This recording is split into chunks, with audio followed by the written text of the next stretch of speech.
It's 25 degrees here in Abuja, the Federal Capital Territory. Welcome to your daily dose of sunshine, Sunrise Daily. I'm Maokbe Ogun Yusuf. Good morning and welcome. I'm Kayla Megba, our daily dose of sunshine.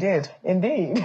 Well, it's a beautiful day in the nation's capital. It's going to be a very busy day as well in the nation's capital. We will have so much for you right here on Channels Television. I hear that we're going to be having a lot of crossovers when that budget presentation actually starts. So that's something I'm looking forward to. Also looking forward to what the president is going to be saying today. Indeed. Well, while we are celebrating what is happening, here in Abuja, we're celebrating the weather. At least 25 degrees, we're able to make it to the office. The gentleman who would normally keep dates and time for you is stuck in traffic in Lagos. Ayo, what is happening? How come you're still not able to get there? Well, just to let you know, I got information at about 7 a.m. that there's a traffic build-up. It's a hold up is what it is in the city. And I got on the road immediately as quickly as I could. And I can tell you, Mark, you've lived in that axis before. It's taken me more than about 2 hours now to navigate a trip of 20 minutes leisure driving. And I hope we'll still be able to show some of that video, but the traffic is just horrendous. I don't know how far back it goes, but from information available, 3 vehicles were said to have crashed into each other somewhere around Kara Bridge or Long Bridge. And that is why we're having this horrific traffic all over the place now. So that's the current situation. It's moving a bit now, but earlier, it was a complete full stop. I monitored a radio station. I was talking about the fact that 50% of the road has been opened now, and this is probably what you're having on the expressway right now. It's that's exactly what happened. So people are not able to make any trip out in or out. So I'm still navigating. Hope I'll still be able to make it into the studio on time before the program is over. But well, this is exactly what we have now. Gosh, I'm just seeing this, guys. I was going to ask you, how much law enforcement do you have on the roads there right now?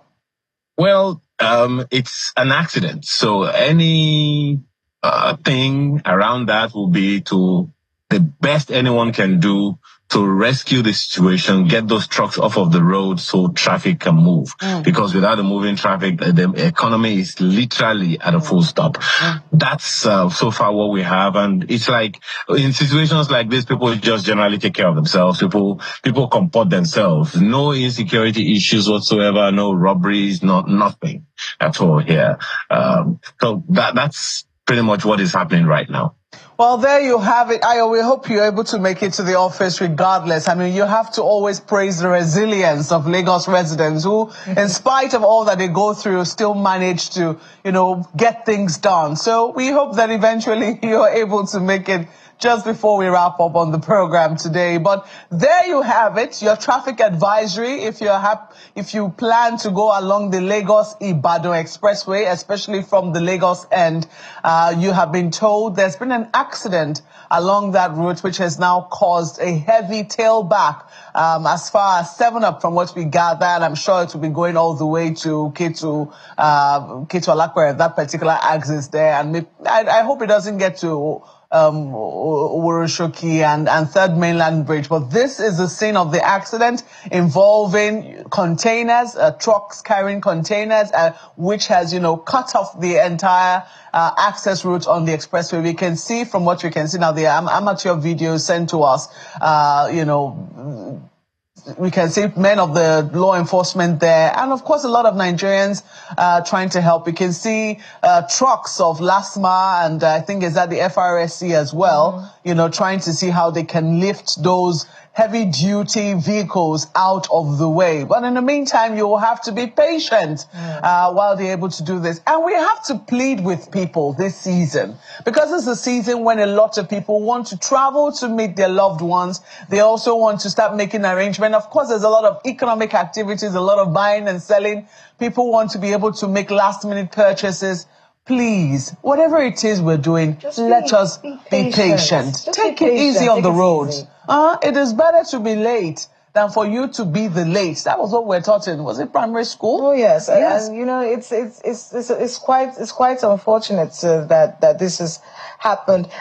Just so you can smile a little bit, I'm adding this to the list of reasons why I'm not moving to Lagos. Thank you very much. This is not acceptable. Well, these things will happen from time to time, Kayla. It's something you know. It'll happen on any road. And in Abuja, it has happened. I mean, you can't deny that. So, but the thing is, just know your city, know your roots. Occasionally, you navigate. Sometimes you win. Sometimes you manage. That's just the way it is. Well, we're going to let you concentrate on the road so that you're careful, especially now that you say that the traffic is beginning to ease up quite a bit. So we'll link up with you again much later in the program. But thank you so much for giving us the update, and we hope that you're able to travel safely to the office. Well, that was not the skyline we planned to show you this morning, because we certainly have another skyline for you. Oh, yes, because our city today is going to be a very busy city. And that particular skyline that we're showing you right now will be the center of a lot of activity. And speaking of traffic, you probably don't want to go around that road today because you probably don't want to go around the three-arm zone in the nation's capital today, because everybody is making their way to the National Assembly. So that whole axis will be choked. I hope that law enforcement and the FRSC and all of them will be on point today, directing traffic. Parking should be done properly, you know, and I think if you are going to the National Assembly, maybe you should start heading there early. Indeed. Because the National Assembly opens at 11, so you probably want to be there early, get yourself settled in and not go into the rush. And you know, last minute changes can happen, especially with the budget presentation that we're expecting today. But that is our skyline, Abuja's three-arm zone, the three arms. What makes our government work? Everything in this particular area, Malcolm. Indeed, Kayla. And you're right on the money when you talk about traffic, because I think the advice will be you do not want to be caught when the president's men have cordoned off the road. You will be stuck there. If you haven't made it there now, if you're supposed to be at the National Assembly and you're not yet there, and you're not a member of the National Assembly with a valid ID card, even they, at some point, might not be able to get access. Even people with villa tags, you'll be stuck outside if you're not there early. I want to imagine that by now, you know, they would be on their way. Whoever it is that needs to be at the National Assembly will be on their way. But yes, that is the shots you're seeing there, the visuals of the three-arm zone showing you where the three major seats of government, the judiciary, the National Assembly, and of course the executive arm, are situated right here in the heart of the Federal Capital Territory, extending all the way, showing you visuals of Eagle Square as well, and of course where we have the post for the fallen soldier. I'm trying to remember the name of that particular spot now, but we're showing all of that zone, including even the federal offices, you know, the office of the civil servants as well. The epitaph. Everything is right there. Is somewhere around there as well. Yes, in front of the Eagle Square. So we have all of that showing for you, bringing into focus what is going to be happening at the National Assembly much later today. Indeed. Well, it's time, I think, for us to go through the papers and see what the headlines are saying.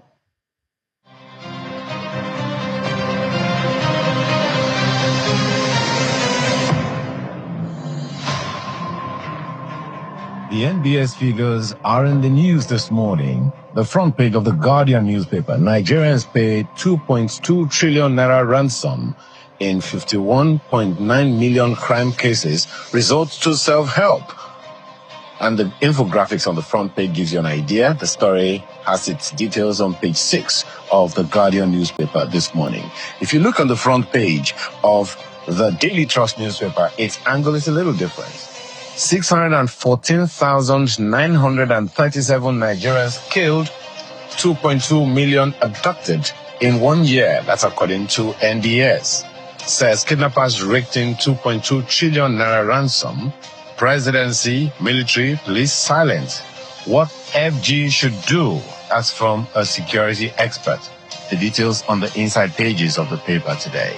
If you look on the front page of the New Telegraph, this is what you will find. Insecurity. Nigerians paid 2.2 trillion naira ransom in 1 year, says NBS. The story you'll find on the inside pages of the paper says 4,142,174 households robbed within same period. Over 3,000 gunmen arrested in Anambra. Yuletide. FCTA approves tight security across councils, may ban office hawkers.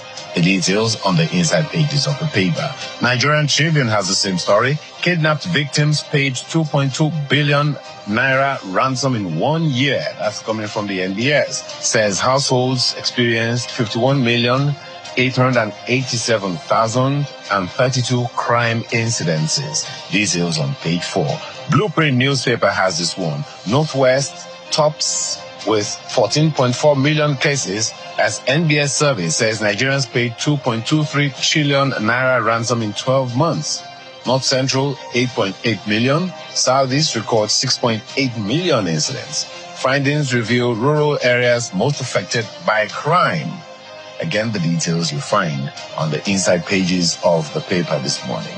Look at the front page of the Nigerian News Direct. Insecurity. Nigerians lose 2.3 trillion naira to kidnap ransom payments in 12 months. That's according to the NBS. As security forces eliminate 8,034 terrorists, rescue 7,967 hostages. That's according to the Office of the National Security Advisor. The details of that story you find on page 3 of the Nigerian News Direct this morning. Still on security, Vanguard newspaper has Yuletide. Security agencies make highways hell for us. That's according to travelers. And the details you find on page 14 of the paper. Motorists, travelers recount ugly experiences. Police reflection of rotten political class. That's according to an activist. We didn't send out our men to make money. That's from Force Headquarters. Vows to deal with any officer found wanting. The details of that story on the inside pages. The Business Day newspaper has Shell Renaissance, $1.3 billion deal set for regulatory approval. Find the details on the inside pages. This Nigeria newspaper has how we recovered 52 billion naira, $966,900 in 1 year. That's coming from the ICPC. Also intercepts 5.9 billion naira diverted by MDS funds. Agency Chairman Musa Aliyu vows to sustain fight against corruption. Details on page 4 of the paper this morning. And these are the papers we have for you today.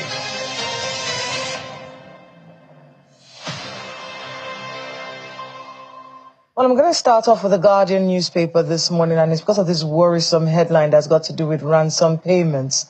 And, you know, we've talked about this thing becoming an enterprise, something that a lot of people are benefiting from, which means that some out of the box thinking has to go into handling this situation. The Guardian is leading with it.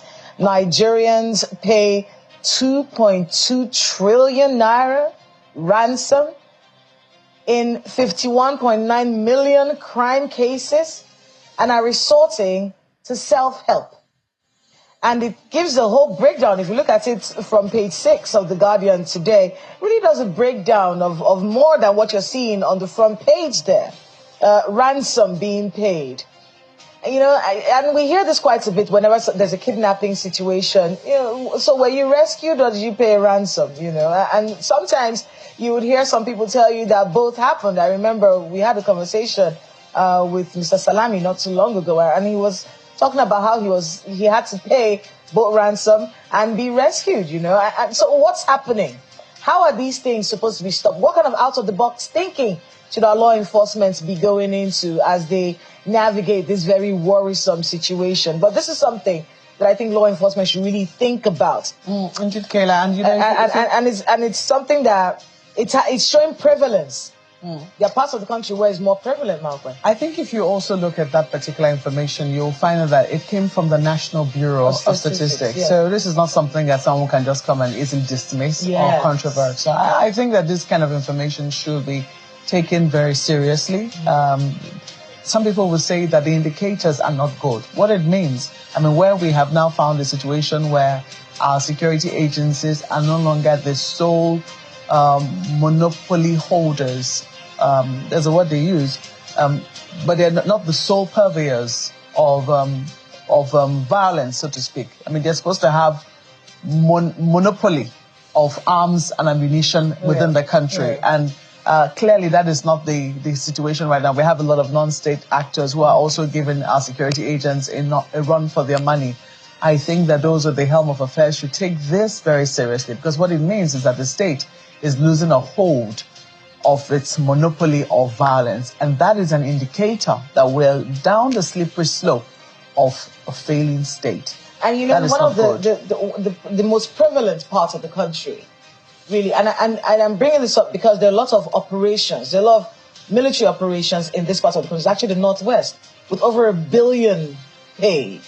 So they did a breakdown across the country region with over $1 billion paid in the Northwest, which means that these operations that are going on in the Northwest have to be scaled up. And like I said earlier, and out-of-the-box thinking on how to stop this from becoming an enterprise that many people can look at as an option, a way to raise money, a way to... When we heard about the new terrorist organization, that was what the conversation was. What are we doing to stop this thing from becoming something lucrative, you know?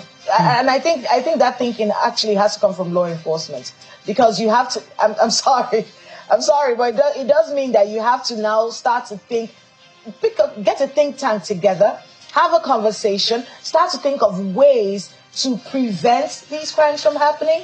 And when they do happen, out of the box thinking to discourage other people from latching on to this. Because the reason why it's spreading is because people have seen a way they found a loophole in it. They found a way that they can really profit from it. So I think it's something that they really need to look into. Indeed. Take a look at the front page of the Vanguard. It's closely related to it. You see this Yuletide. Security agents make highways hell for us. That is according to travelers. A number of writers to that particular story. I don't think that there's so much to say on that particular story. I think that the security agents and agencies involved know themselves. That will most likely be the police, customs, maybe. Well, I'm sure that Vanguard will make a list of the security agencies that are involved in this. But the story is right there. Security agents make highways hell for us. So every serious security outfit in this country should take a look at this story and ask themselves if this is what they want to be to Nigerians in this season.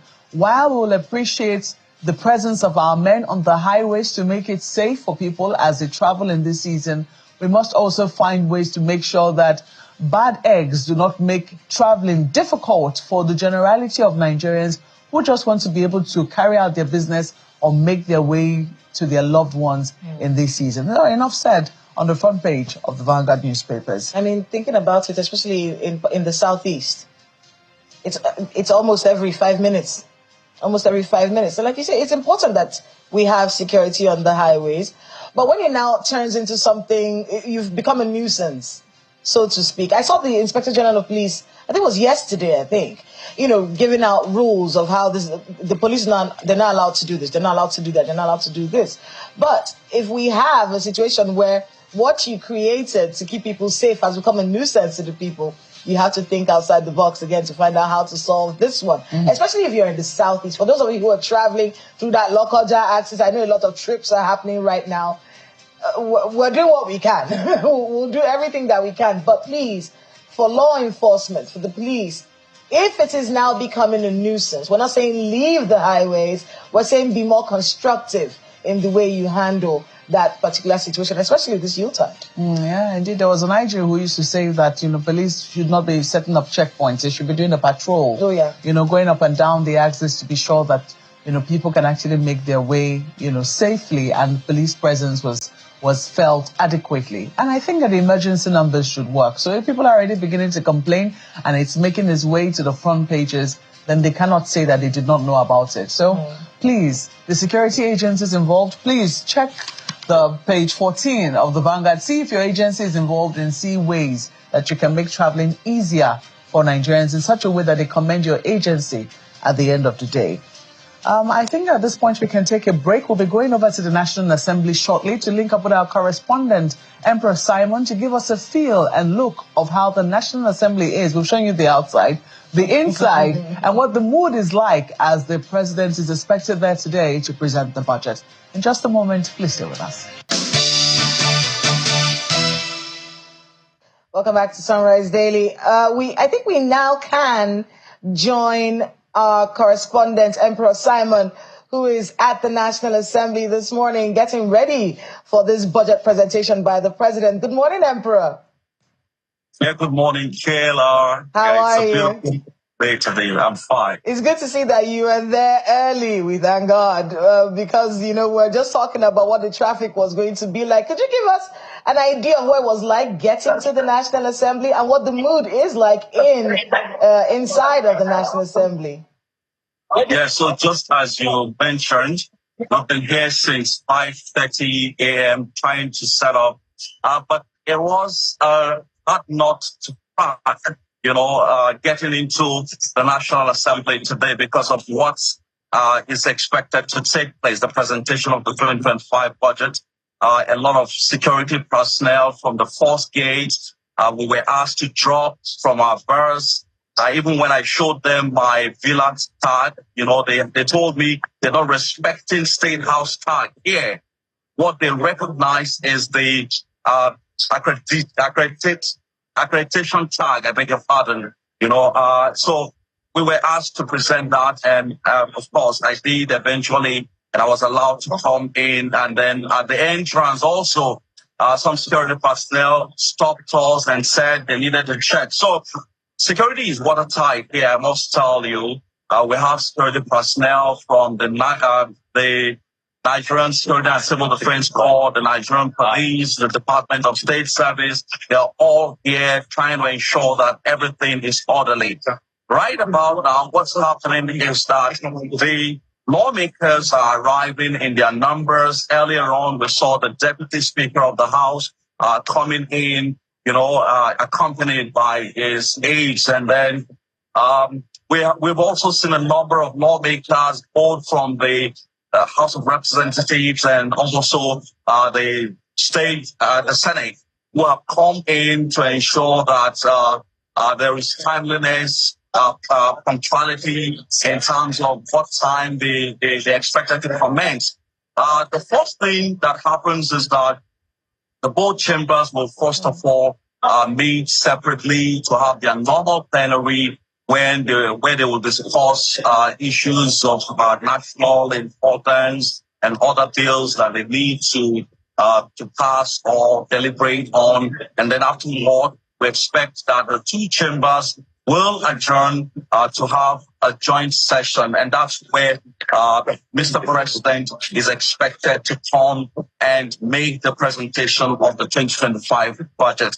As you are aware, Kayla, the budget was supposed to be presented by the president yesterday, being Tuesday, but for some reasons that we were not well informed about, the budget presentation could not hold that yesterday. So right about now, preparation is in top gear. Media organizations have been on the ground trying to dot the I's and cross the T's. Channels Television, as I said earlier, was a force to arrive here 5:30 a.m. We were already here trying to set up to ensure that everything is seamless. So it's a good day. It's a big day, and we expect that everything will go smoothly. All things being equal, Kayla. I wanted to be able to find out from you when you think the president would be arriving, because knowing how that protocol works from the villa, you start to see some particular people coming in at particular times, and that will give you an idea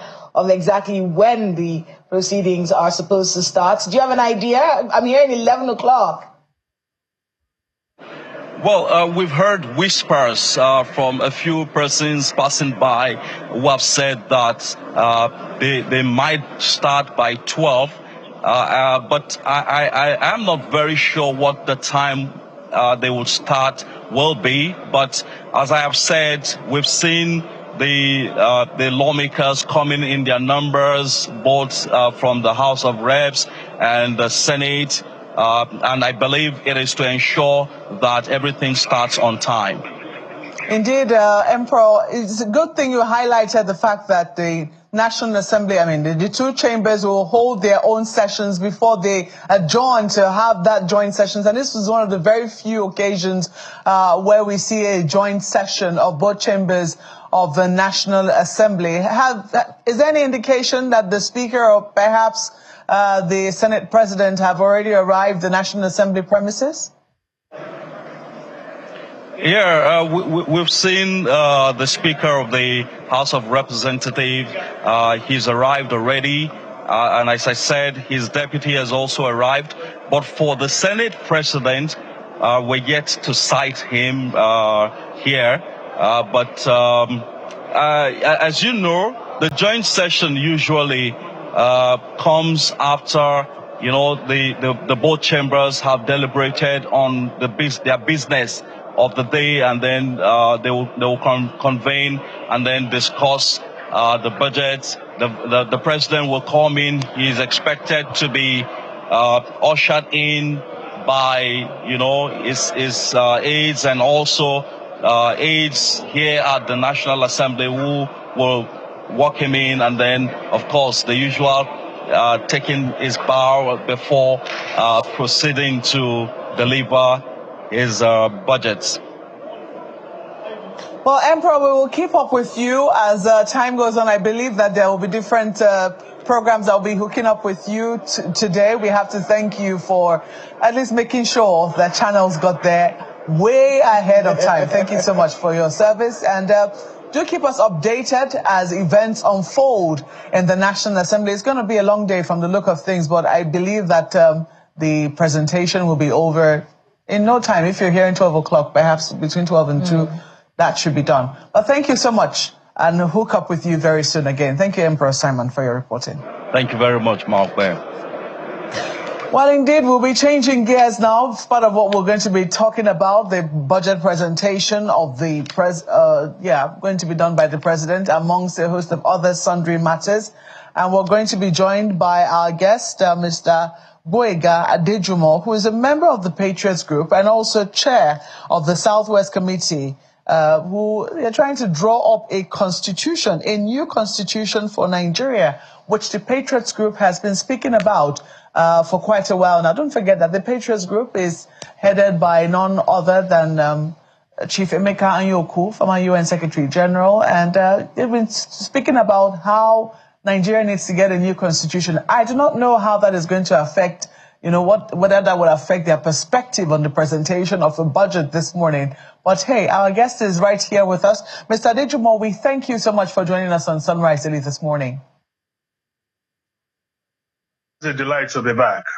Indeed. Good to have me. Great. I'm just wondering if you are feeling the mood. Right here in Abuja, everybody is looking towards the National Assembly today for the presentation of the budget. We have been told that it's going to be a 47.9 trillion naira. You can say almost 48 trillion if you like to round it off.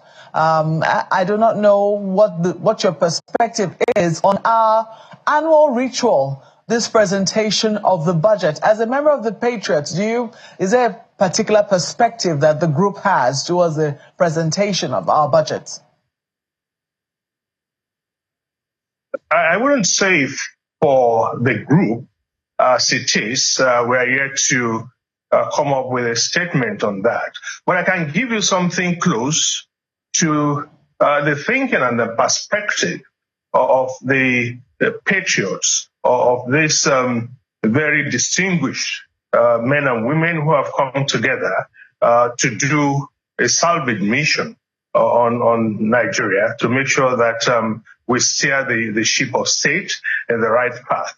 Again, we have come to one of such areas that we find very, very abnormal in the course of building a nation, the way and manner we go into budget presentation. And I will start by saying that we have a problem. And the problem is, how do we begin to look at a job description. And then after finding out what the job description is all about, that is when we can easily now begin to identify who can fit into the job role. But in Nigeria, what we do is we hire first, and then we start to deploy. Why do we need a budget? Is it because we want to bring growth and development to the people, or we simply want to enhance what we know how to do best, which is actually taking the wrong step of development, wrong by wrong? Are we enhancing consumption, or are we on the path to production? Are we on the path to growth? Are we on the path to development? I'll give you an example. The United Nations, and we can't have it any better than that for now. We had a League of Nations that didn't quite work. So we have the United Nations until we have such another body that perhaps is capable of bringing superior ideas. But in their wisdom, they have come to give to the world certain models to get out of poverty. Your budget on education has to be 16% and above of the total to get out of poverty. And to be able to maintain a growth and development program, your budget on health has to be above 16% of the budget. Now, I think it was only President Jonathan and President Obasanjo that attempted something above 8 to 10%. I don't think we've had it up to 16% in the last 25 years. In the First Republic, yes, we had Papa Awolowo, who actually went on to do a whole lot more than 20% on education and 18% on health. But we've never had it. And the statistics speak for themselves. If you go to a place like Singapore, you go to a place like even India, that used to be the poverty capital of the world, they are doing about 19% on education. Why are we doing 6%? And if we have not been able to identify these areas over the time that are the main areas that are stifling our growth, that is holding us back, and we continue to do the same thing, is that not mediocrity? Why do we say that a budget is something that we take to the National Assembly for approval? For approval for what? What is the principle behind it? There should be an ideology. Is the budget just a mere semantics to say, oh, budget of hope? What hope? Is it the budget of development? Where are we developing? Is it a budget to make sure we get out of poverty? Is it a budget to bring our inflation rate, which is, as of this month, 34.6% down? And as we are approaching 40%, is it not going to be clear to everyone that we are going to enter the hyper inflation stage? And which country has ever gotten out of hyperinflation? So we have a systemic problem that every government passes on to another government. It is the time for budget, and what do? The civil servants that have been preparing it for ages, they sit down and then they do the same thing all over, which mostly is about budget of consumption, budget of waste. They will always budget for the refineries that are not working. Thank God we hear that Port Harcourt refinery is working. But inside that budget, there will be some budget for the ones that are not working in Kaduna and Warri and elsewhere.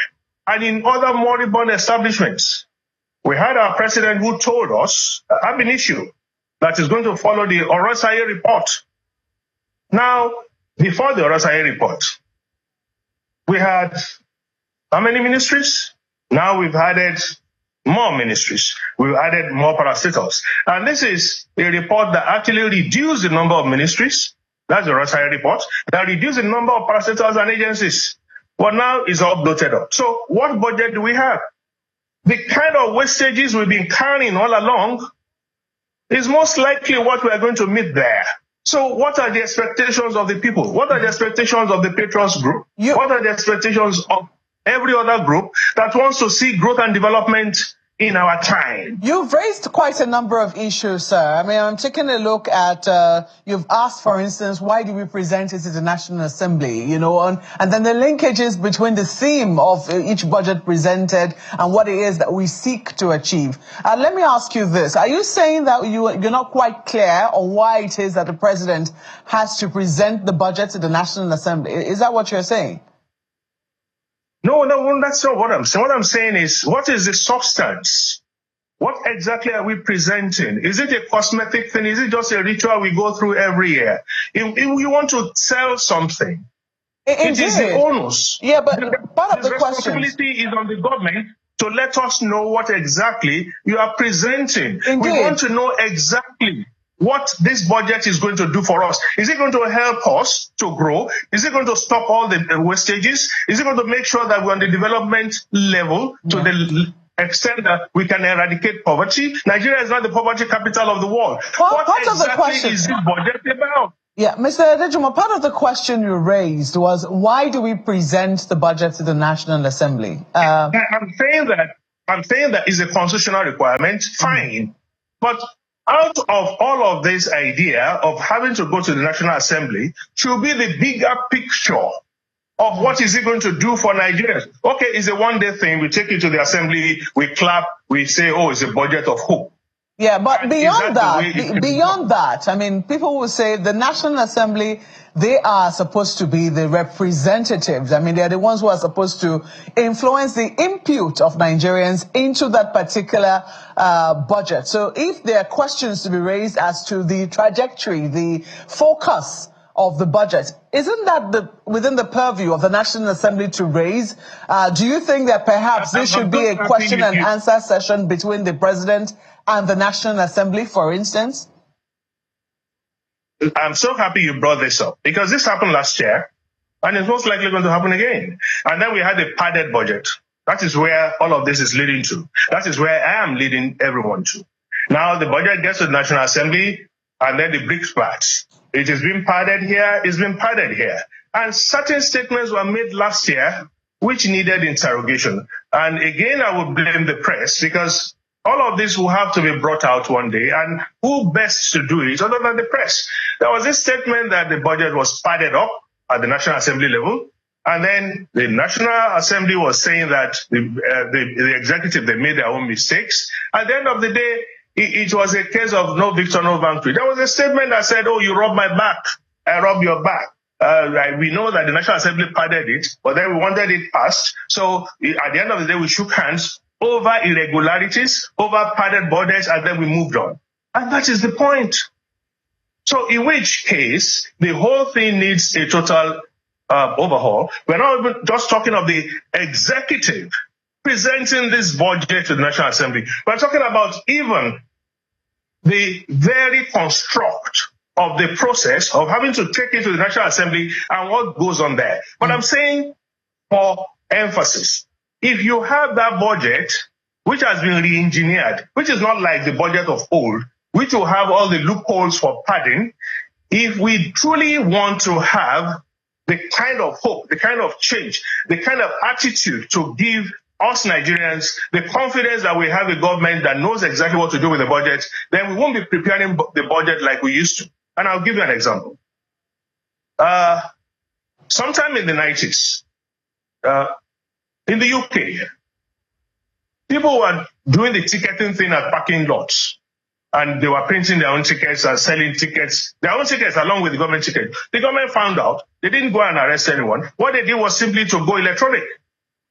They simply went electronic and they changed it to coins, and those coins were not sellable coins. They are not tenable coins, but they're only used for car parks. Later, it became electronic gates. So it took away the human factor from the corrupt situation. Why are we like this? We had an Okonjo-Iweala who told us about how she discovered about 2 to 3 billion naira wastages in one parastatal or agency or ministry. And she went about it the scientific way. Why don't we have all of that with what we want to present to the National Assembly, so that there will be very little in terms of human tampering? If for example, you take a budget that is something like a template that has been prepared. Maybe like 15 years ago, everybody just adds up to it, they take from it. Everybody wants part of it. Consumption. People just want to reap whatever they want from the budget, and they pad everything. And then, of course, the building and National Assembly, they will know. And it's like, oh, you've done this for yourself. Then they will do this for ourselves too. So it is that element that I am saying, and many are saying, would have to be addressed. We are no longer in the analog world. We are now in the digital world. It is what we need.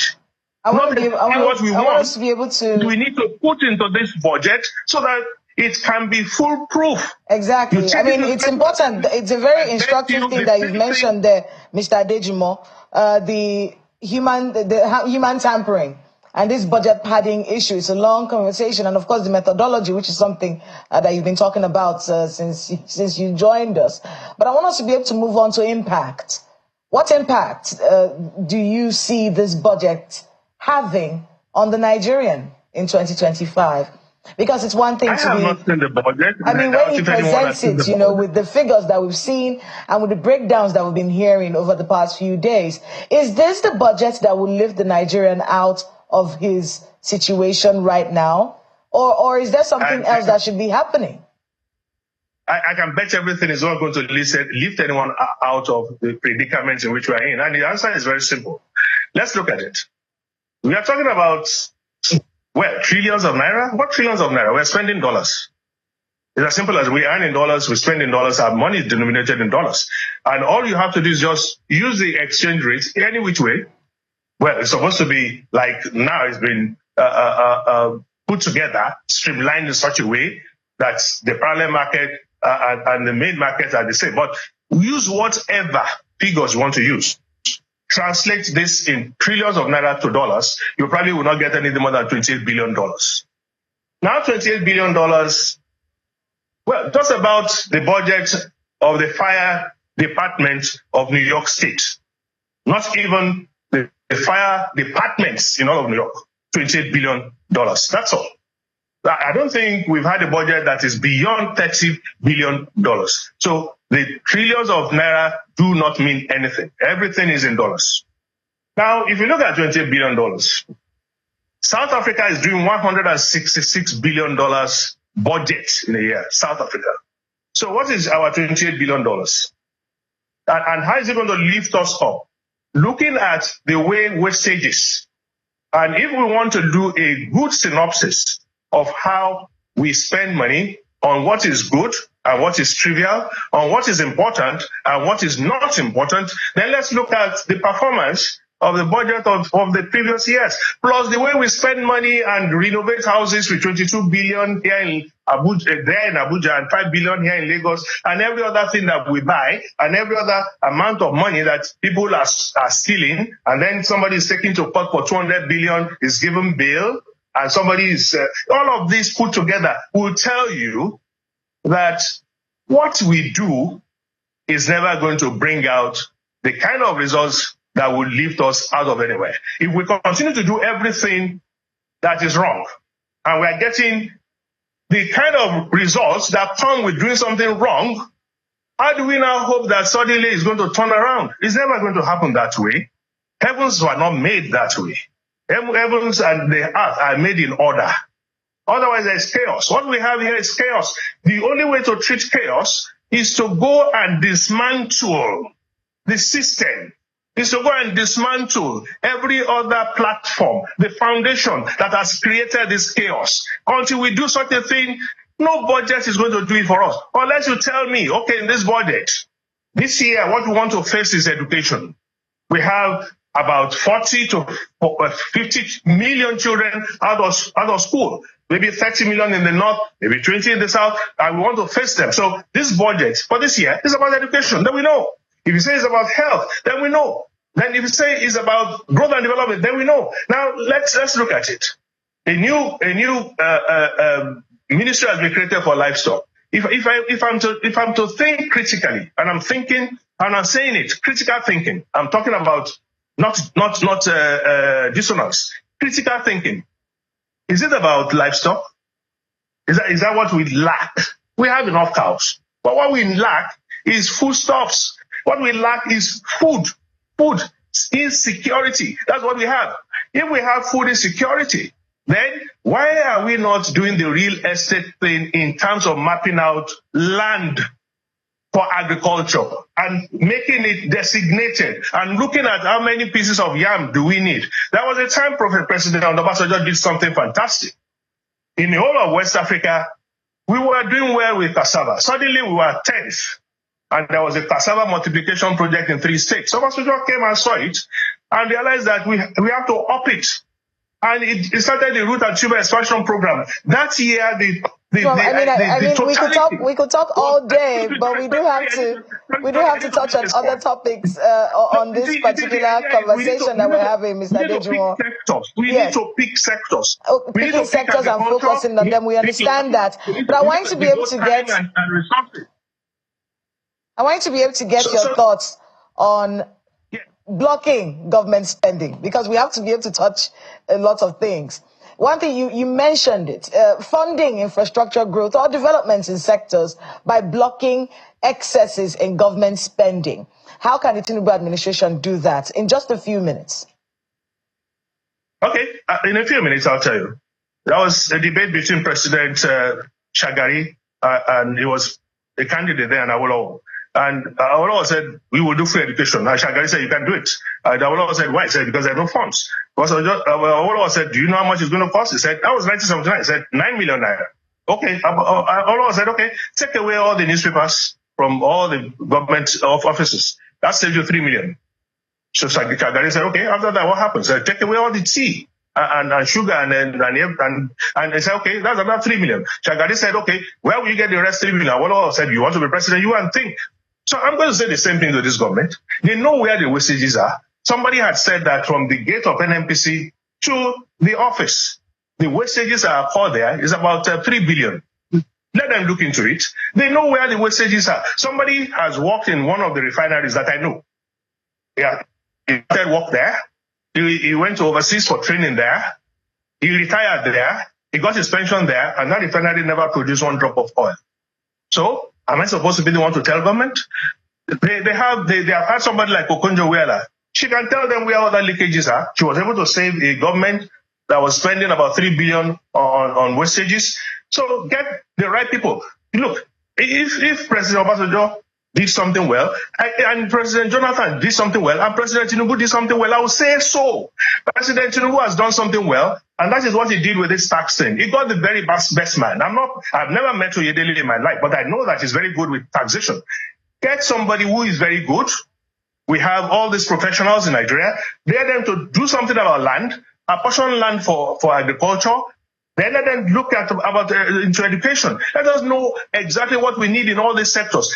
Get people who can plug all the wastages, bring them together, save Nigeria, give us a budget that reflects everything that will make us to grow. Not this one that every year there is a template, they just take in some figures and then add some figures and then they take it to where they will pad it up and then the padding and all of that becomes a farce. Oh, you rub my back, I rub your back. That's not what we need.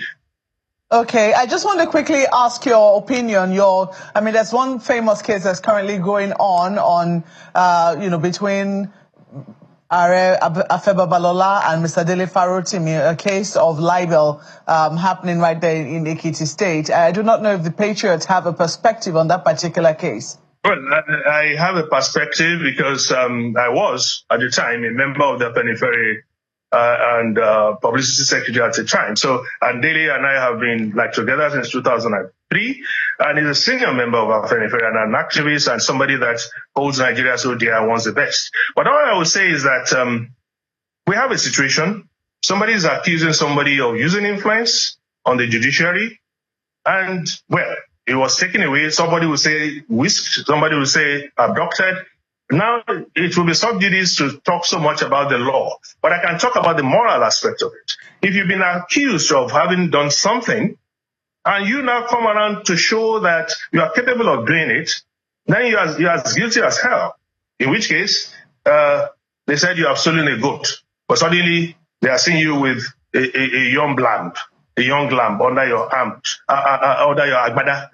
So what exactly? If the way Manadele was taken, and what happens thereafter, and there's a superior court, a federal high court that has given him bail, and a junior court, a magistrate court is holding him ransom, will not listen to bail, either oral or written. A magistrate court is also only meant to be a holding court, and the magistrate court is now posting time, not to address bail, but just to reprimand somebody in jail. That is no more justice. That is punishment. And is a moral burden on Nigeria. And I understand something about Justice Kekere, who said when she was coming in that she's going to try and read the judiciary of all the entanglements of corruption and bad deeds. And there was a poem by Niyi Oshundari that talked about corruption in such a satirical manner, but in a very pungent, serious reference to what is happening in Nigeria. So we have a problem of having to have displayed exactly what you are accused of doing by keeping Dele locked up for 20 days. Is that what is can that ever be justice in a land that we talk about rule of the law? What is rule of law? What does it say? Somebody cannot be held for more than this, and you take the person to court. Is he a criminal? Has he had a criminal offense? Is this a criminal thing such that it is in a magistrate court? And all of what we are talking is about making this country better. But how can it be better with this flagrant display of power? Is it about power or is it about equity? Is it about power or is it about justice? And is justice being served? Now, on Friday again, he's going to go back to the same magistrate court, a lower court to the high court. So what is the magistrate going to say? Remand him again, so he spends Christmas, he spends New Year. And then, of course, I'm a Yoruba man, I'm a traditional chief on the line to the throne somewhere. So I'm going to ask, and I'm going to say to my elder, there was a case of Ijapa, that's the tortoise, and his father-in-law. Ijapa did something wrong. Everybody saw it, chastised him, but the father-in-law kept him under lock and chain from morning. When people were coming in the evening, it became Ijapa's turn to be chastised in the morning. But in the evening, it was the case of the father-in-law. What has Ijapa done? Well, so it's a moral burden. I won't say more than that for now. It's a moral burden, but it is actually it is optical. The optics are pointing to the accuser. And then the accused, and the accused is doing exactly what the accuser accused the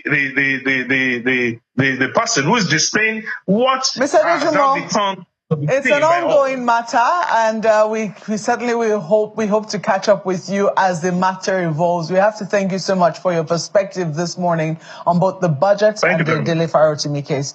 Well, Mr. Boyega Adejumo is a member of the Patriots Group, and he's been speaking to us on Sunrise Daily. Thank you so much once more for coming on the program. Thank you so much. Thank you so very much.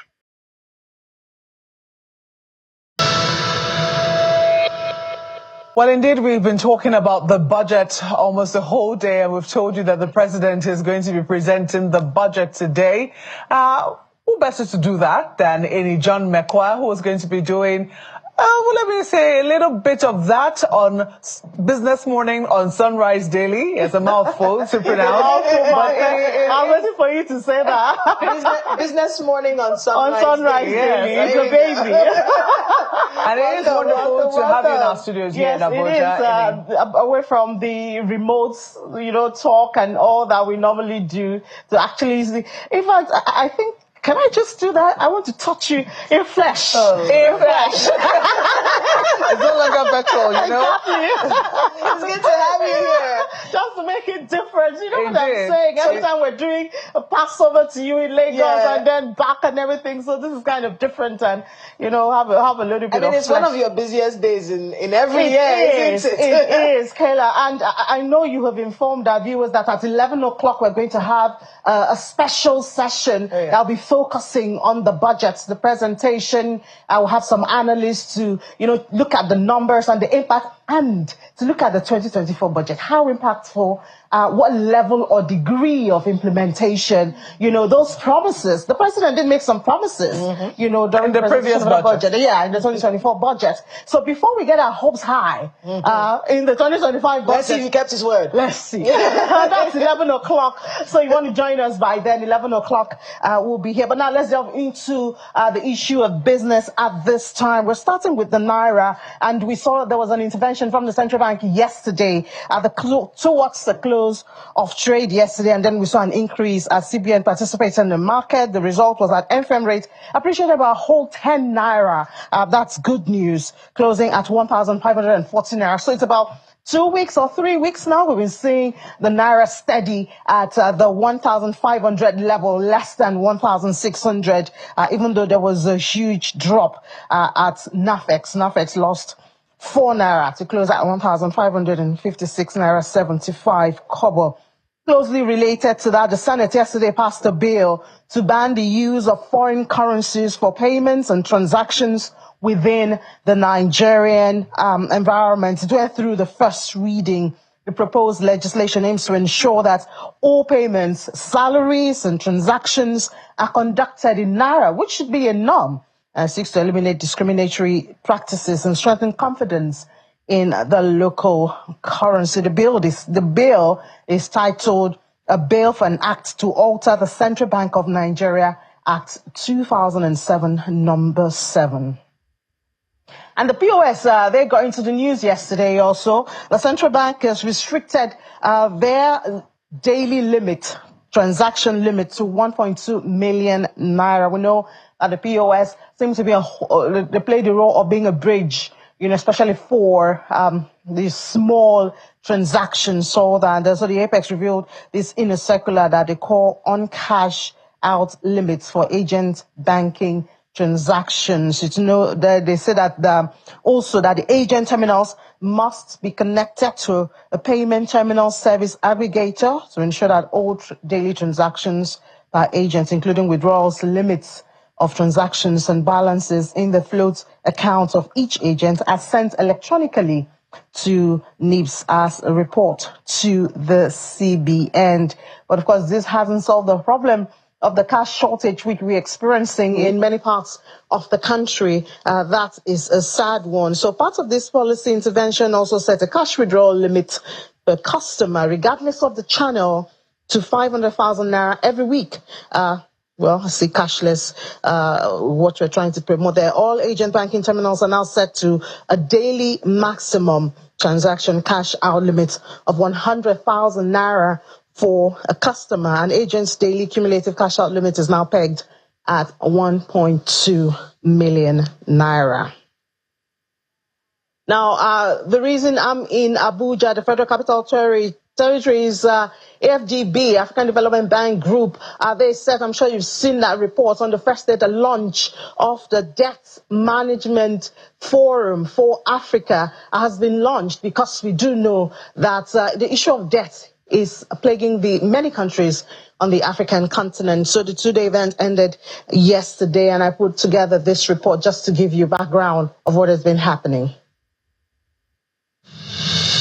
The second and final day of the AFDB's Debt Management Forum for Africa begins with a closer look given to technicalities involved in accessing and qualifying loans, top on the list being credit rating. And it's no longer news that developing countries have been asserting bias in the process. In 2022 as well, we just heard that Nigeria had been downgraded. There was no review. It wasn't the time for a review. Their reviews are timed, so you know when they're coming. What happened? Because there was a pronouncement that we may do some bond exchanges.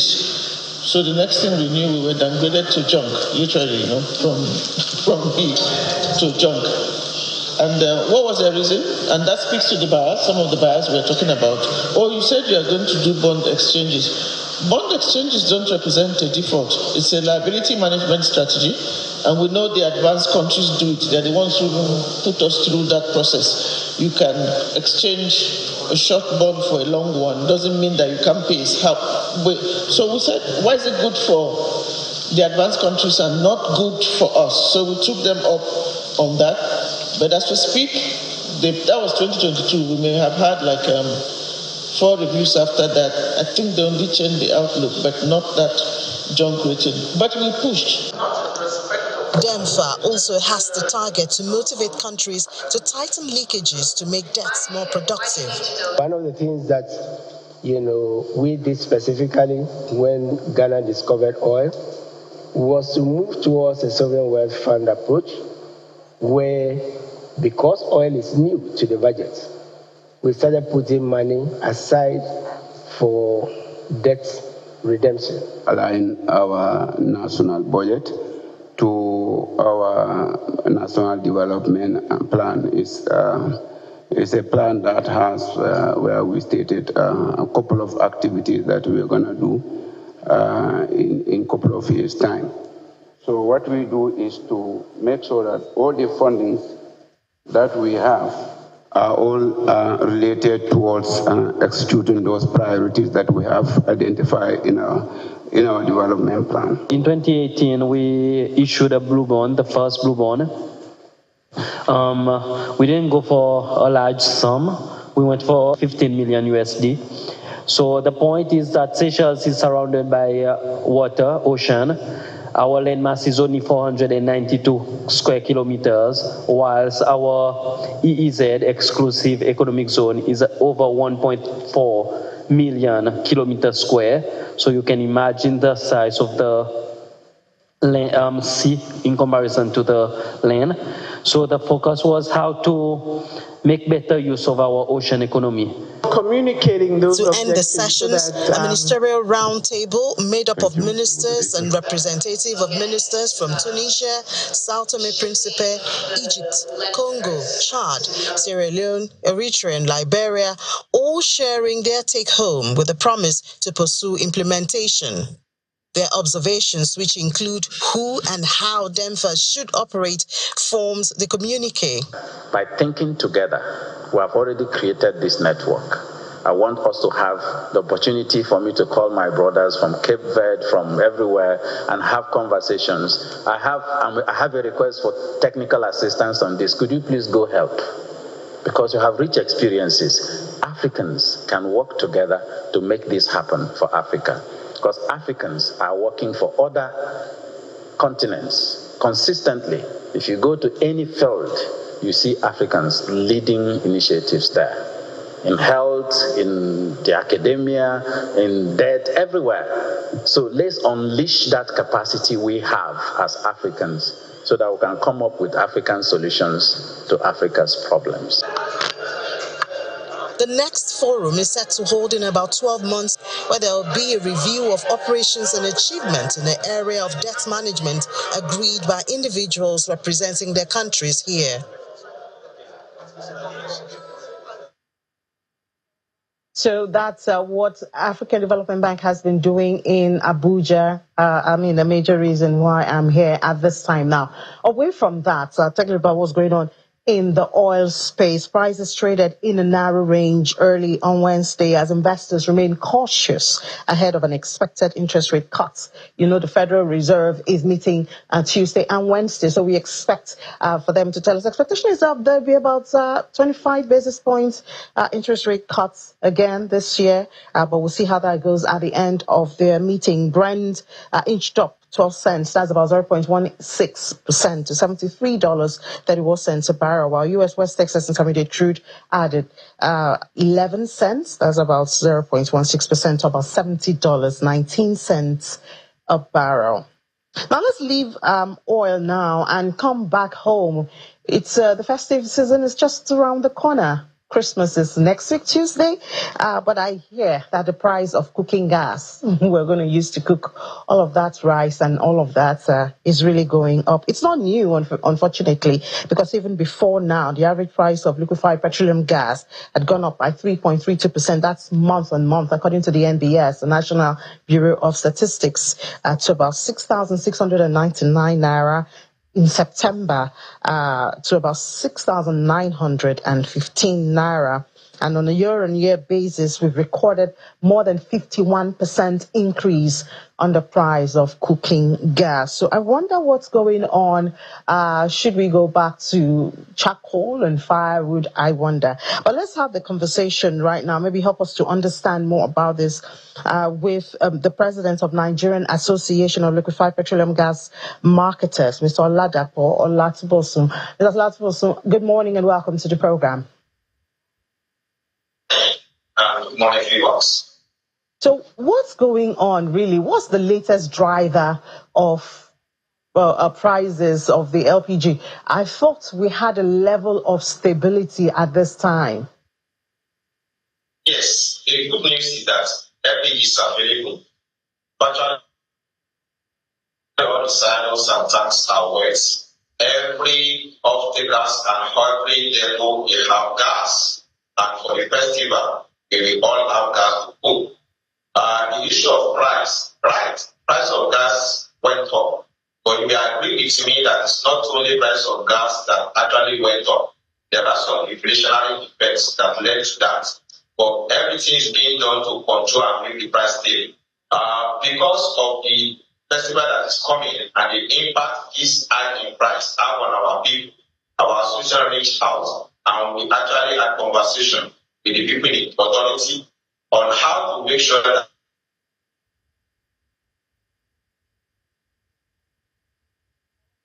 Hello, Mr. Olatibosun. Well, it seems there's a bit of network hitch. Right there with Mr. Olatibosun joining us, the president of the Nigerian Association of Liquefied Petroleum Gas Marketers. We're talking about the issue of the LPG. I know you've experienced it, but he's saying that there's the assurance, at least from their perspective, that there's going to be supply. I guess the only thing he cannot give us comfort about is the price. Mr. Olatibosun, are you back? Can you hear me? I'm back. So the issue of price now, the price is a little bit stable now. Actually, it's not the ideal price for Nigeria to buy gas at what it is now. But all everything done to ensure that price comes down. And it's the result of that effort that the government has done and our association has done that made the price to be a little bit stable. Like I said, gas is everywhere now. It's available. Average price per kg is about 1,350, 1,250, depending on location and where you are buying from. So what's feeding this increase in price at this time? The increase in price now has been paid by supply approach. So the supply has been improved. The supply has been improved, and that actually assists the price to a little bit stable. I think with you, the prices are still go down further. If not for the intervention of the military and other players in the industry, the price would have gone as high as 1,800. So for now, your price is up to 1,250, and it will remain so or lesser than that before the end of the year. By January, when they finish working on price template that the authority and people are working on to ensure we localize our pricing techniques, then we expect the price to come down. And the effect of supply that they work on actually assisted us to have the kind of supply we are having here. Now, we are having 80% generated locally, 20% being imported. Before now, it used to be 70, 30, 60, 40. But local production is more than imported now. So what we need to do is to ensure we have a local price template that we guarantee a stable and affordable price for Nigeria. And that's being worked on. There's a lot of discussion going on, and the minister is really setting up a committee to work on that. So I believe by January, we still get a better price, lower than this. But for the festival, I can assure the gas is everywhere. All tanks are wet, and the price is stable. There's not going to be increment from what it is till the end of the year. Okay, so from your perspective now, being a major stakeholder, what would this price look like? You say we're expecting a local templates, domestic templates for the pricing, and we expect that price will reduce by January. What would it look like, say, for 12.5 kg, and all of that? Let them finish the work because it's a deregulated market. And there's also an heart that is governing that business. So it will be very empty to say the price will come like this. And we have to be very fair to both the producer and the other stakeholder in the industry. The price must be stable. The objective of our association and government is that there's no discussion, there's no cheating, and average Nigerians should buy at the right price. That right price is what has to be determined. What is the ideal price? We've got the right price for PMS now. Beyond the fact that there's a right price, there's an ideal price. It can be supported and defended. We need to get something like that for FBG so that all Nigerians can know that this is actually the landing cost, this is the of what actually is, and it's what we sold. Rather than rule of thumb, rather than market forces. Currently, that the market forces demand and supply, and in an essential product, when it's solely subject to demand and supply, then the price will go up because the industrialists, the businessmen, we want to maximize their profits. And that is why there's an administrative intervention, which the minister people are actually doing. And I believe from what you told us by January, we get the local price level that will be business for us. So don't let us preempt that what will be the objective to bring the price down. And that objective was that the price will actually be stable and for the appointment to be that. All right, Mr. Latibosun, so you're giving us an assurance that we should just endure for the festive period, and then by January we should see a more friendly price when it comes to cooking gas. Thank you so much for your perspective. Yes, and that information. We await that better price. The President, Nigerian Association of Liquefied Petroleum Gas Marketers, Mr. Oladapo Olatibosun.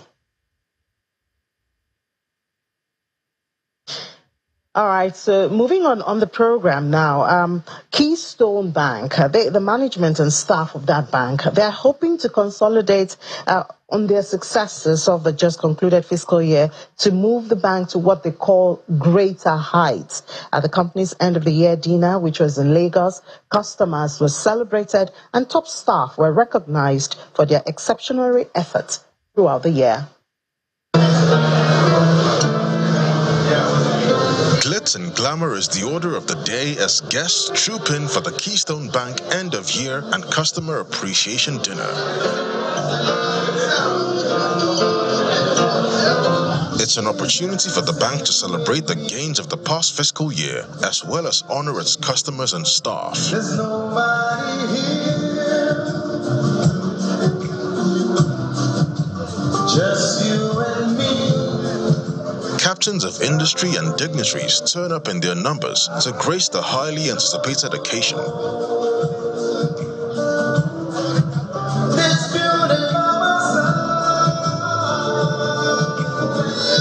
Vibrant entertainment is in no short supply as guests are treated to scintillating music and dance performances.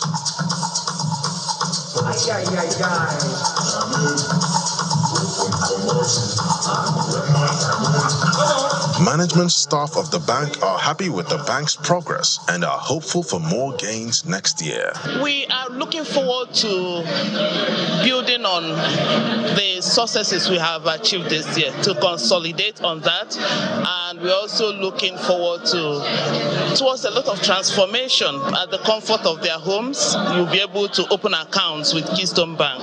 So you just pick up your phone, you don't need even to come to our branch to transact. Customer is key, customer is everything, so we value our customer. That's why tonight we are calling it Celebration of Partnership. We have over 4 million customers as we speak, and there's room to take more. So actually hoping we'd like to have more customers. So by next year this time, we're looking at 10 million customers. We had to grapple with some of the challenges that our clients also deal with, but we're happy that we were resilient enough to overcome all those challenges, and we're on a good path to growth. We're profitable, we're strong, and we're looking forward to new business going into the next year. We're strengthening our retail franchise, we're strengthening our digital presence, and then we have revamped our corporate banking. We have them in sectors now to help us identify the right solutions for every single company that wants to do business with us. Awards are then given to members of staff who have distinguished themselves and made significant strides towards growing the bank's profits. Ahead of the year 2025, Keystone Bank will be hoping to build on the success successes of the past year. Say, I will love you forever.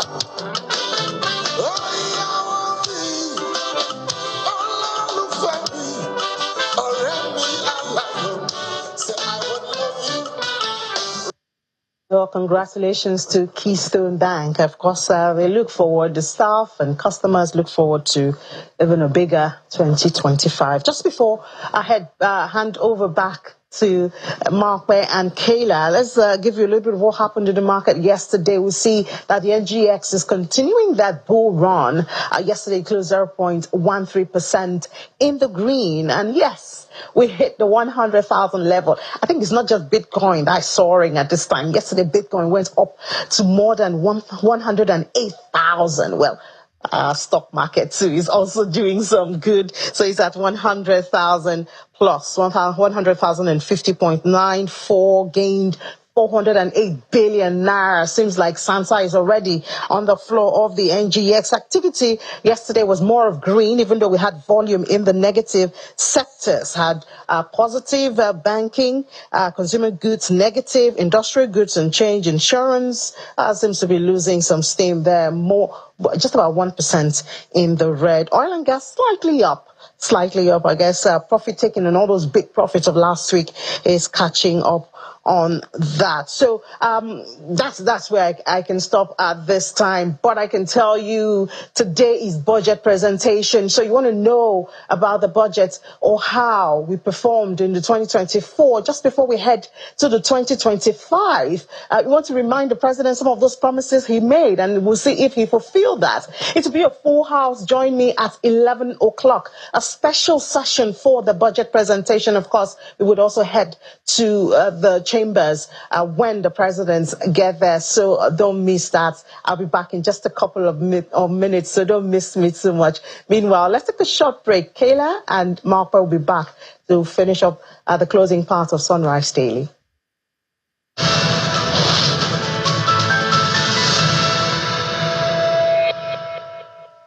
I think first we have to congratulate Ayo for being able to make it to the studios in Lagos, and he'll be joining us on this conversation.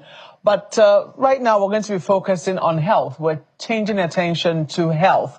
We know that about 29% of all deaths in Nigeria today are caused by non-communicable diseases, which is where family physicians come in. A lot of people do not know much about family physicians. Have you bothered to check your health status this year, throughout the year? Did you have time for a health check? As the year is coming to an end, is this something you're going to prioritize, even as we hope to travel and spend more time with family members?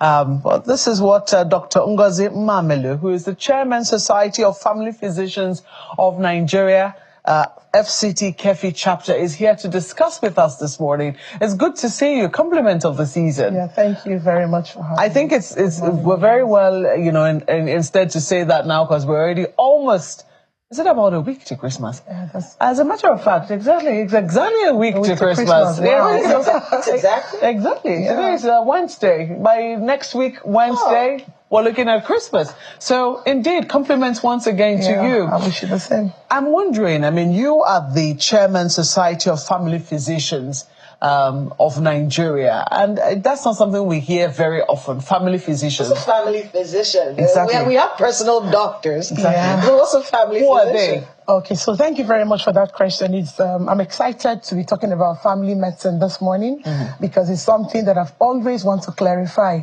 A lot of people don't really know who family physicians are. So we are those specialists that you can call us the gatekeepers. You can call us the first contact care physicians. So we offer comprehensive, coordinated, and continued care to individuals irrespective of the agenda. By that I mean we take care of people from cradle to grave, and then we also take care of undifferentiated pathologies. People come to us, they don't have a diagnosis. We are the ones that put it together and then refer to other specialists. And we do this in the context of the family. We are very family sensitive, family centric. That's who we are. So rather than having a physical physician, is it appropriate to say you can have a family physician? Yeah, that's who we are. We are family physicians. We take care of, as a matter of fact, we take care of 80% of the problems that patients present with 80% of the time. So is it someone that cares for everyone in the family? Yes, exactly, unit? everyone. So you cater to the peculiar needs of the family. So if there's diabetes somewhere among the parents, exactly, and high blood pressure somewhere, then you have to check that and then make sure the children are... Exactly, that's exactly what we're talking about. So that's why I said we cater for undifferentiated pathologies. We offer holistic care. When patients come to us most of us stay at the general outpatient departments of hospitals. That is what we do. We offer preventive, promotive care and also health education. That doesn't mean we don't make diagnosis and we don't treat. That we actually do comprehensive care for our patients. You know? Well, I mean, I don't know, from what you have seen, from your own experience, would you say that Nigerians are very health conscious, especially, when it comes to family health? Is this something that do they really take, getting the indices, knowing what their health status is? Do we take it seriously enough? I don't think so, because I know that if we should take the blood pressures of all the people in the studio, it will surprise us to know that a lot of people don't know their health status. A lot of people may be diabetic, may be hypertensive, and they don't know that. And that's why you see that a lot of Nigerians are slumping and dying. People go to bed, they don't wake up. People don't know their health status. And that's what we are advocating for. People should come to the hospital, not just when they are sick. People should come in when they are healthy to know their health status. And by the time people start doing this, the health indices of this country will change. As a matter of fact, family physicians, our main area of care in Nigeria is the primary health, systems of the country. So you see that in countries like UK, France, Cuba, they've gotten this right. They understand the need of family physicians to take care as gatekeepers in the health systems. So by the time countries like Nigeria start doing that, we'll see a total improvement on the health status of the country. So people have like an apathy, like when you say you're going to the hospital in Nigeria, people are like, is it that serious? So we want to change that narrative. We want to change that mindset. We want to encourage people to come to the hospitals and get their health status known. I mean, you mentioned earlier, you mentioned primary health care. And just so you know, for those of us in this studio, we have regular checkups on Channels TV to make sure that we are healthy before we get on this job. But I wanted to talk about the relationship between a family health physician, family physician, and primary health care centers across the country. You do outreaches at local levels and things like that. Okay, that takes me to what our society is all about, the Society of Family Physicians of Nigeria. So part of our mandate is to ensure that the family physicians take over or supervise the primary healthcare systems in the country, because we want people to have accessibility to health. We also want the universal health coverage. That's a burning issue now, so that people can get access to very excellent care. And we also want to sustain an effective healthcare system in the country. So our major area is the primary health care. So if family physicians take care of primary health systems in the country, there'll be a drastic improvement in the primary healthcare systems. Yeah, thank you. I'm sure Ayo would like to pop in now. Well, thank you, Malkwe. Straight to the issues. You talked about NCDs, non-communicable diseases, and a good number of people will probably even be wondering what we are talking about here. So it's easy for anyone to do a quick Google search, and perhaps the challenge really is we don't even know what they are and how. It may sound simplistic, but if you can just take us through them, what they mean. We have a vague idea of what communicable diseases are. Things that can be caught. Non-communicable, probably those that cannot be caught. But then, is it really that simple? Thank you, Ayo, for that. You've actually made my job easier, because non-communicable diseases, like the name implies, are those diseases that are not communicable. They cannot be transmitted from person to person. They run a long, like a chronic course, and they have huge health consequences on not just individuals, but the community and the society at large. So those diseases are things like the cardiovascular diseases, like the hypertension, like the strokes we know about, and that, like the myocardial infarctions that people say they have heart attack. And they also comprise of the chronic pulmonary airway diseases and the cancers, so those are the major non-communicable diseases. It's interesting to know that some of these things can be prevented, because when you talk about the non-communicable diseases, you have the modifiable and the non-modifiable risk factors. So the modifiable risk factors are those things that you have control over. For instance, we'll come to those diet, details. People should eat healthy. My apologies, madam. We'll come back to those issues. But just to be clear, because there are those who would say, and even some of your colleagues in medicine have told us that sometimes a disease like hypertension, though not communicable, could actually be genetic. So it's not that this fellow wanted to have it, but somehow, it just happens to be in their blood or in their lives or in their system, somehow. Help us understand that. Okay, fine. Thank you very much for that. So suffice it to say that non-communicable diseases actually are an interplay between the genetics, like you rightly said, and then your environment or your lifestyle. So these people actually have the genes to develop high blood pressure or diabetes or asthma, as the case may be. But what actually brings it out is your lifestyle. For instance, I'll just give you a simple example of diabetes. If you have the genes in your body, you have the diabetic gene in your body, and you have like a lifestyle that you take a lot of sugary things, you're most likely to burn out the little reserve of the insulin that you have in your body, and that would now predispose you to having the diabetes manifest. So what we actually do is that we counsel patients, we talk to them about healthy living so that we can push this illnesses as further away as we can, so that people may never come down with it, even though they have the genes, because it's not everybody that has a gene for a particular illness that will manifest with the illness. So by the time we, as family physicians, you come to us, we do the health education, the health promotion, the lifestyle modifications that we offer our patients, you will find out that some of these patients may never come down with diabetes, in their lifetime. Okay, well, that's one down, so to speak. But then there is also mental health disorders on the list, so to speak, because now there are some things you just can't do anything about. But then when the realities hit you, you are susceptible, so to speak. So you can't, some of these issues you can't really preempt. You can't preempt a job loss. You can't preempt the landlord suddenly having a problem and consequently giving everybody in the house, an exit letter. Some things that could spike mental health issues in anyone. So how do we manage? How do people preempt? How does family health physicians help in that kind of situation? All right, thank you for that. I would agree with you that there are certain things in life that you can't predict. What matters is how you're able to cope with the stresses when they come.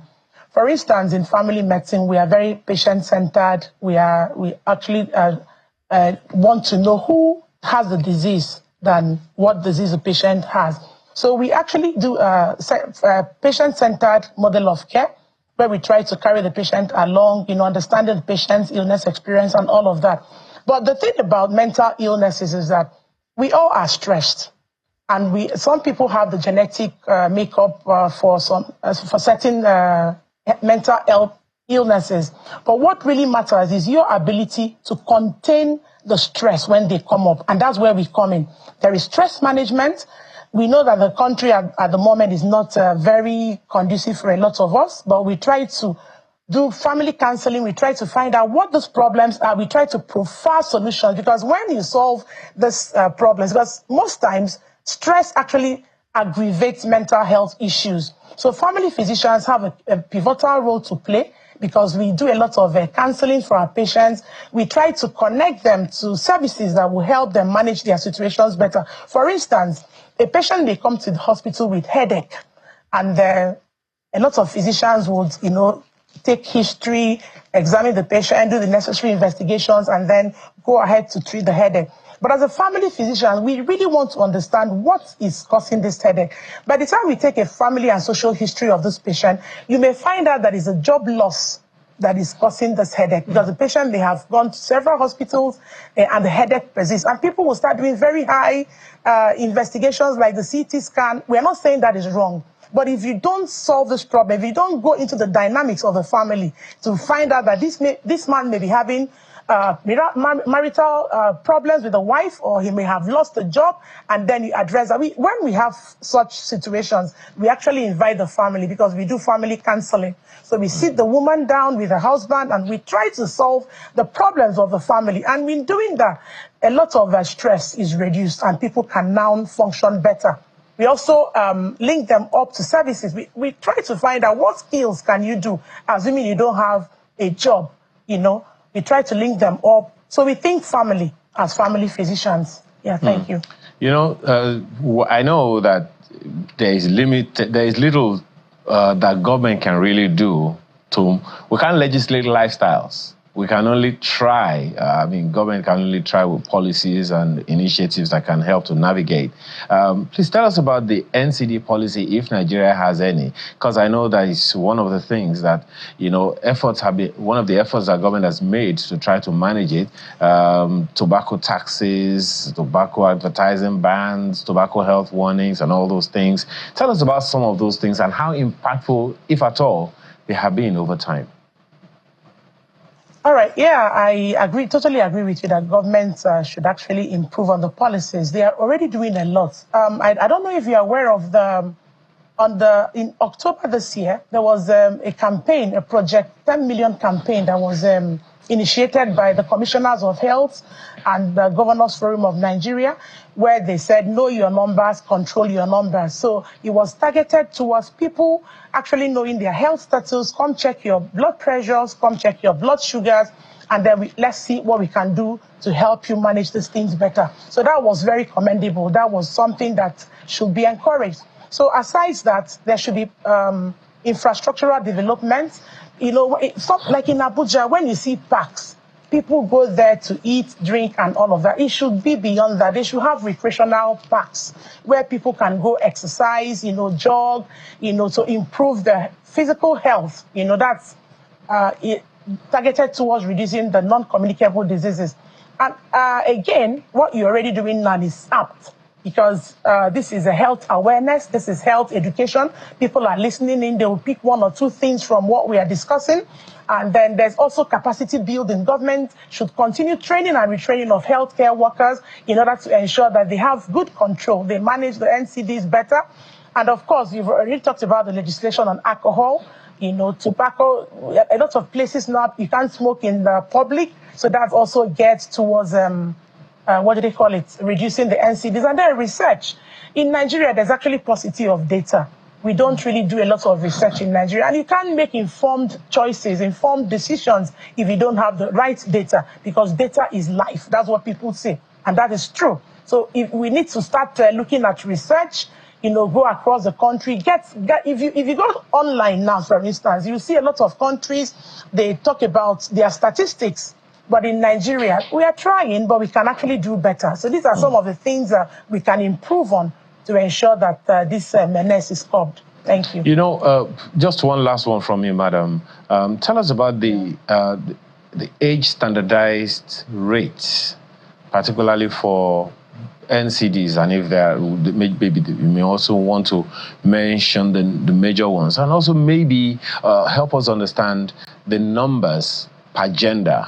The quantum of male. There's a data I'm looking at right now from 2021 that says that NCDs was responsible for the death of 565 out of 100,000 men and 556 out of 100,000 females in 2021. Is that something you can corroborate? Has it gotten better since or worse?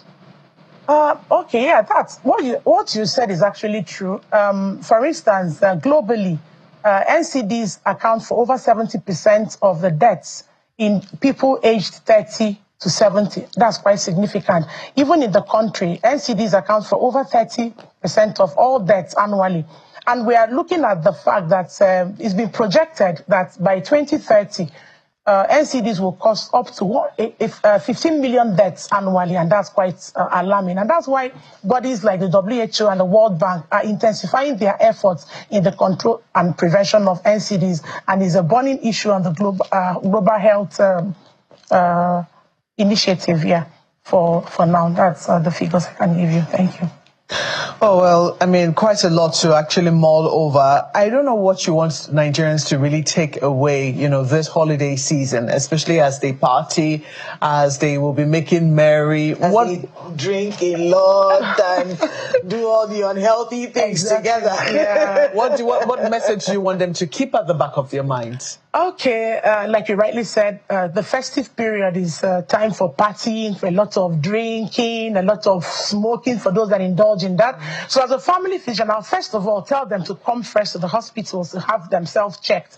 Those that are healthy to the hospital. Yes, they should for a health check before the drinking. So you need to know your health status. That's so you know how much you should drink. Yeah, because it's what they call responsible alcohol intake. We won't go into that now, but they should know their health status because that's the basis. It's only when you know a patient's health status, an individual's health status, that they can advise better. So they should come around, feel free to have themselves checked to know if they are hypertensive, if they are diabetic. For instance, if they are diabetic, they should stay off the sugary drinks. It's a no-no. You can't take all those sugary drinks. So then those of them that already are hypertensive, they should also come so that we know how controlled their blood pressures are, the diabetes is, and all of that. There are screening tests that we do for all ages and gender. So we should start from that. Then we should also educate them that here, the festive period is a good time to party with family members, to bond with family members. But first, you have to manage stress. We talked about stress management. There are lots of expectations during this festive period. People go out of their way to do all manner of things to get money and try to impress people. Don't impress anybody. Be yourself. People say cut your coat according to your size. I say according to your cloth. I say cut your coat according to your size.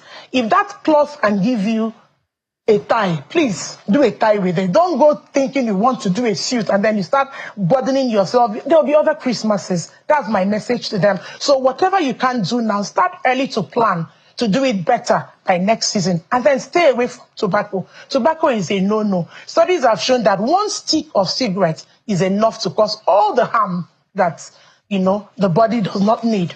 And then you also need to do responsible alcohol. Alcohol is not bad for the system, but there has to be control. You have to actually cut down on alcohol. And then the food, eat healthy, because there's going to be a lot of eating at this period. Family, friends will bring all manner of things, fried things. So try to eat healthy. It's always better to boil rather than fry. If you can grill, that's also good. So and exercise. Because you're going to be eating a lot of things, you're going to be drinking a lot of things. Make out time to incorporate physical activity in all that you do. And lastly, drugs, your medications. For those of us that are hypertensive or diabetic, don't forget to take your medications so that you don't come back with worse complications than you went with. Yeah. That's a conversation to have before we travel. Okay, let's go and check how much alcohol you can take. Let's see where your kidneys are. Let us hope that the prices of alcohol too will also discourage people from consuming so much. But yes, I'm sure you know by now that we care about your health on Sunrise Daily, and we want you to have a very healthy Christmas while you also make merry. So please, do take all that she has said very seriously. Dr. Ngozi Mamelu, we have to thank you so much for coming on Sunrise Daily this morning. She's the Chairman, Society of Family Physicians of Nigeria, FCT Kefi chapter. Thank you once more. Thank you so much. Well, we have quite a number of updates for you. First, the traffic on the Lagos-Ibadan Expressway has been cleared. Thanks to the yeoman's job done by the security agencies, or the para-security agencies on that road, the FRSC, LASMA. So the movement Thank you so much for making sure that there is free flow of traffic on that road. So if you plan to travel now, it is safe to do so, but please, take it easy. Think about the next person while you are on the road. It is better, again, to be late than to be the late. So please have that at the back of your mind. We also have some information for you coming from the National Assembly. We understand that members of the National Assembly have now gone into a closed-door session, but we certainly will be keeping tabs on it. It's not a matter that's going away anytime soon. So please keep it logged on here. Inni already told you that she has at least a few analysts who will be coming to discuss the budget. They're going to be looking at the 2024 budget, what has happened this year with it, how far, so far, with the impact and all, and what should we be expecting the president to say today in the 2025 budget. So a lot to analyze for you. It's a live studio. It is. It's a live studio that you want to be a part of, so I'm looking forward to it. Ayo. Well, all I can say is thank you, everyone. The traffic has improved now, and it's getting better. It was worse than when I was passing through it. It's from the drone shot that you just saw. It is much better now. So let's all just keep as safe as we can. Have a wonderful rest of your day. I'm Ayo Makinde. Bye for now.